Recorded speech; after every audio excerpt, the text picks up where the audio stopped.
నేను కూడా ఆడతా. నువ్వు వద్దులేరా, నువ్వు వస్తే మొత్తం స్పాయిల్ చేస్తావు. నువ్వు లోపలికి వెళ్ళి కూర్చో. ఈయన కూడా రమ్మను, ఆడేందుకు వస్తాడు, నువ్వు వెళ్ళి కూర్చోవాలి లోపల. అలా కూర్చో సైలెంట్ గా, ఓకేనా? ఇప్పుడు వాళ్ళ గేమ్ పెడదాం, నువ్వు అలా కూర్చోవు. సరే okay, just look here, I have a rope small. Yeah, ఇవి ఎట్లా ఉన్నాయి కదా, 2 holes. ఒక హోల్లో ఫింగర్ పెట్టాలి. ఫింగర్ పెట్టినప్పుడు ఇలా లాగితే లాక్ అవ్వాలి, ఓకేనా? కరెక్ట్ గా లాక్ అయితే చాక్లెట్ మీకే. కరెక్ట్ కాదా? నువ్వు ఆగరా, నువ్వు లోపలికి వెళ్ళరా. కరెక్టేనా? షూరా? ఓకే, తీసే ఒకటి లాక్ కావాలి. రిమైనింగ్ ఫింగర్ లాక్ అవ్వాలి. గెస్ చేయి, విచ్ వన్?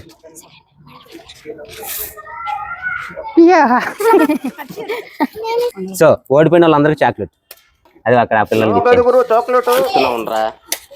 గురూజీ. ఏంట్రా, నేనైతే కరెక్ట్ పెట్టేవాడిని. యాక్చువల్ గా అందులో ఒక చిన్న ట్రిక్ ఉందండి. ఎవరైనా గెస్ట్ చేస్తే కామెంట్ చేయండి. ఒకవేళ గెస్ట్ చేయలేకపోతే ఎట్లా చేయాలో నేనే చెప్తా తర్వాత వీడియోలో.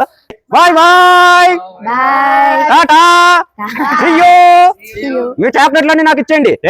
వాళ్ళకి ఇచ్చిన చాక్లెట్లు నువ్వెందుకు అడుగుతావు అంటే నేను తిందామని. సరే నీకు నేను మళ్ళీ కొనిస్తా. నేను నమ్మను రా. ఎందుకు నమ్మవు? పదా ఇప్పుడు షాప్కి వెళ్ళి కొనిస్తా. నేను అస్సలు నమ్మను.